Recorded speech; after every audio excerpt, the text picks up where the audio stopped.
여기 허블 망원경으로 찍은 우주가 있습니다. 그런데 사진 속 무언가 이상한 형체가 찍혀 있는데요. 노랗고 동그란 타원 하나 옆으로 무언가 길게 흘러갑니다. 또 그 위쪽 끝에는 밝은 빛이 덩어리져 있죠. 이 기다란 형체의 전체 길이는 무려 20만 광년에 달합니다. 우리 은하의 지름 2배 수준이죠. 과연 우주를 길게 흘러가는 이 수상한 형체의 정체는 무엇일까요? 이 놀라운 형체가 처음 발견되었을 때 천문학자들은 아주 재밌는 해석을 내놓았습니다. 이 기다란 형체가 사실은 은하 속에서 아주 빠르게 튕겨 날아간 블랙홀이 남긴 흔적이라는 것이죠. 일명 런어웨이 블랙홀입니다. 그런데 이 첫 번째 발견이 있고 나서 과연 이 전체가 정말 런어웨이 블랙홀인지에 대해서 많은 의문들이 제기되고 있는데요. 이 수상한 형체의 정체는 정말 무엇일까요? 우주먼지 현자타임즈, 우주를 가르는 기다란 형체를 두고 벌어지고 있는 최근의 뜨거운 논쟁을 소개합니다. 당시 원래 천문학자들은 우주에 살고 있는 흐릿한 외소은하들, 특히 암흑물질의 함량이 적을 거라 의심되는 다크매터 디피션트 외소은하를 찾기 위해서 허블 망원경으로 우주를 관측했습니다. 그런데 정말 우연하게도 사진 속에서 처음 보는 아주 이상한 형체를 발견했죠. 수십만 광년의 거대한 길이로 흘러가는 이 독특한 빛의 흔적, 이건 대체 무엇일까요? 놀랍게도 다양한 파장에서 관측해도 이 동일한 형체는 똑같이 찍혀 있습니다. 즉 실제로 정말 무언가가 우주를 길게 흘러가고 있다는 것을 의미합니다. 사실 가끔씩 허블 관측 데이터에서 무언가 길게 흘러가는 형체를 볼 수 있을 때가 있는데요. 거대한 은하 주변, 일그러진 시공간으로 인해서 더 머나먼 배경은하가 왜곡되어 보이는 중력 렌즈의 허상이죠. 하지만 이번에 발견된 이 천체는 중력 렌즈로 인한 허상으로 보이진 않습니다. 일단 그 주변에 중력 렌즈를 일으킬 만한 거대한 천체는 존재하지 않죠. 게다가 보통 중력 렌즈의 허상은 둥글게 휘어진 모습을 보이는데요. 하지만 이번에 발견된 형체는 거의 일직선으로 곧게 흘러가고 있습니다. 특히 사진을 잘 보면 이 기다란 형체의 끝에 걸쳐있는 또 다른 빛의 덩어리가 보이는데요. 다양한 파장으로 관측한 데이터를 분석한 결과 이 기다란 형체와 그 끝의 빛의 덩어리, 그 둘의 적색 편의는 굉장히 비슷하게 보입니다. 따라서 이 둘은 비슷한 거리에 떨어져 있는 하나의 시스템이라고 볼 수 있지요. 더욱 흥미로운 것은 이 기다란 형체를 따라서 아주 독특한 파장의 빛이 강하게 방출되고 있다는 사실인데요. 첫 발견에서 천문학자들은 이 형체 속에서 방출되는 이온화된 수소 원자, 그리고 이온화된 산소 원자의 빛의 세기를 비교했습니다. 그리고 이온화된 산소 원자의 빛이 훨씬 강하게 나오고 있다는 것도 확인했지요. 이것은 아주 중요합니다. 산소 원자는 수소에 비해서 원자핵의 크기가 더 큽니다. 그만큼 주변의 전자를 떼어내고 이온화시키기 위해선 더 많은 에너지가 필요하죠. 그런데 수소 못지않게 아주 많은 이온화된 산소 원자의 빛이 나오고 있다는 사실은 아주 강한 에너지를 내뿜고 있는 무언가가 벌어지고 있다는 것을 의미합니다. 대표적으로 아주 뜨겁게 달궈진 강차 건반을 두르고 있는 거대한 블랙홀을 생각해 볼 수 있죠. 실제로 이온화된 수소 대비 아주 강한 산소의 방출선은 거대한 블랙홀을 품고 있는 은하들에서 흔하게 관측되는 특징입니다. 바로 여기에서 천문학자들은 아주 재밌는 가설을 제시했죠. 원래 은하 속에 잘 살고 있던 거대한 블랙홀이 갑자기 튕겨 날아가게 되었고 그 주변 가스물질에 강한 충격파를 일으켰습니다.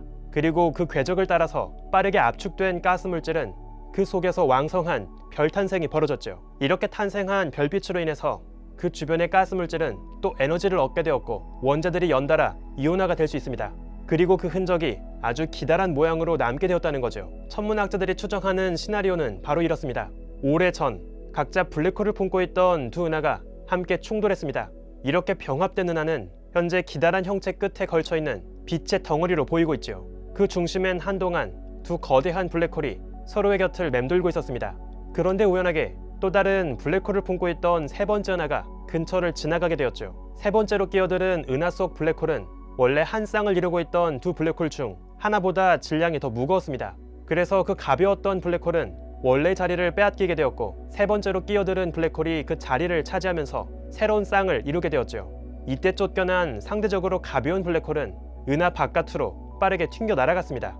그 과정에서 블랙홀이 주변의 가스물질에 충격파를 일으켰고 지금처럼 기다란 흔적을 남겼다는 것이죠. 실제 관측되는 모습을 설명하기 위해선 이때 쫓겨나간 런어웨이 블랙홀이 정말 빠른 속도로 날아갔어야 합니다. 대략 초속 1600km에 달하죠. 한편 또 재밌는 점은 이 기다란 형체의 반대쪽 끝에도 더 작은 빛의 덩어리가 하나 더 발견된다는 점인데요.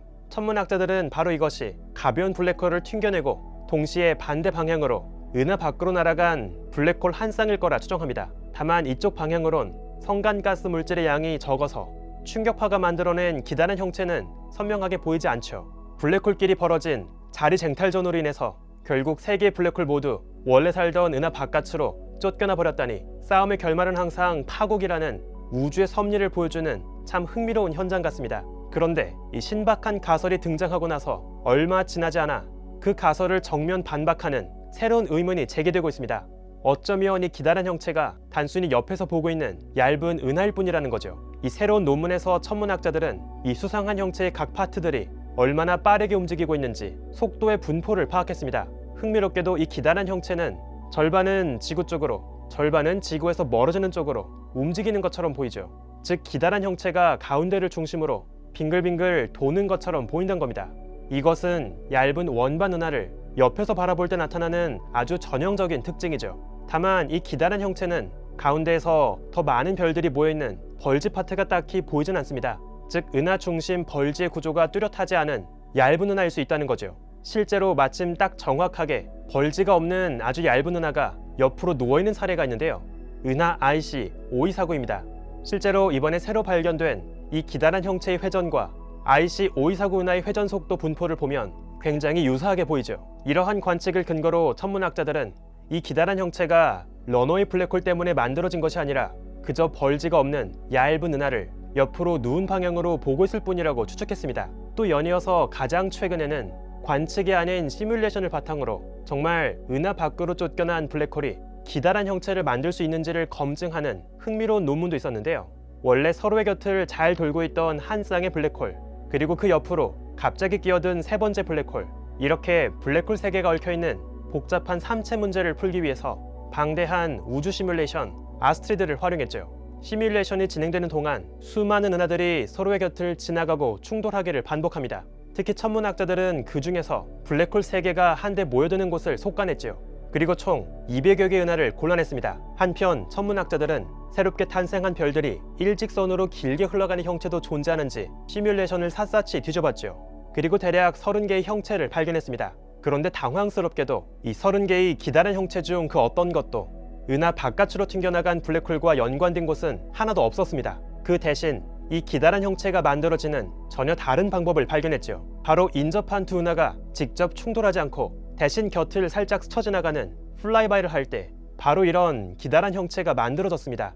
한번 실제 관측된 모습과 시뮬레이션에 재현한 모습을 비교해 볼까요? 중심에 블랙홀 2개가 서로의 곁을 돌고 있는 은하가 하나 있었습니다. 그리고 그 곁으로 또 다른 블랙홀을 품고 있는 은하가 서서히 접근했죠. 다만 이 경우에는 은하끼리의 직접적인 충돌과 병합까진 벌어지지 않습니다. 대신 곁을 살짝 스쳐 지나가죠.